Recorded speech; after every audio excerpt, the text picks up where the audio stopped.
right, one more very important thing to discuss about meiosis. This is video 3 of 3 today, and it's something that takes place right here during prophase, and that is crossing over. So I'm going to flip this paper over and do a little drawing close up on the other side. You could do it with me. So I'm just going to do one drawing here of the chromosomes when they are in prophase. Now, when they line up in prophase, remember they're in homologous pairs, sometimes they get kind of close to each other like this and overlap, right? And then later on in metaphase, or I'm sorry, actually anaphase, so I'm going to draw anaphase with like the elongated cell there. They will separate from each other, and the chromosome will look like this. See what I'm doing here? The little bits of DNA swap places. I'm, of course, just representing it with these colors. So that means that this chromatid right here is going to have a little bit of the, what is it, maternal? What was the blue? Blue was maternal DNA, and green was paternal. So this chromatid here, which will end up in one daughter cell, would be all maternal, or paternal rather, DNA. And this one's going to have a mix of paternal and maternal DNA. This is actually a good thing because it sort of shuffles the genes.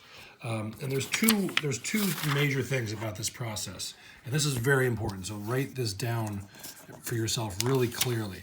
There's two important ways that meiosis increases genetic diversity in these daughter cells, and that is number one, crossing over, which you'd say takes place during prophase.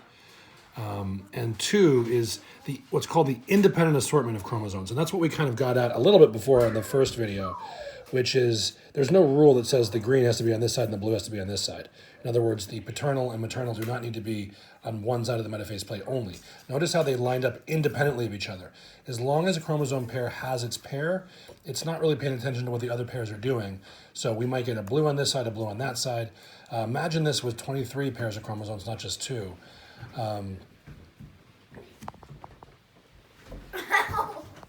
Imagine this with 23 chromosome pairs, not just 2 pairs, and you can get all the different combinations you could do. I love to do an activity with you guys at this point where we model this, but obviously we can't do that. So remember, independent assortment of chromosomes, which is going to make one of these cells have a certain combination of paternal and maternal DNA, and also crossing over in prophase. And then when the chromosomes separate during metaphase, you can get little, let's just add it in here, little bits of DNA swapping places, right? So the end result in these cells would be, you know, like a little bit of differences, right? If you think about it now, all 4 of those cells are different. They all have a slightly different combination of genes, even though they all came from one cell. So what's kind of cool to think about is not only are your gametes, your sperm or your eggs, different from you genetically, they're also different from each other genetically.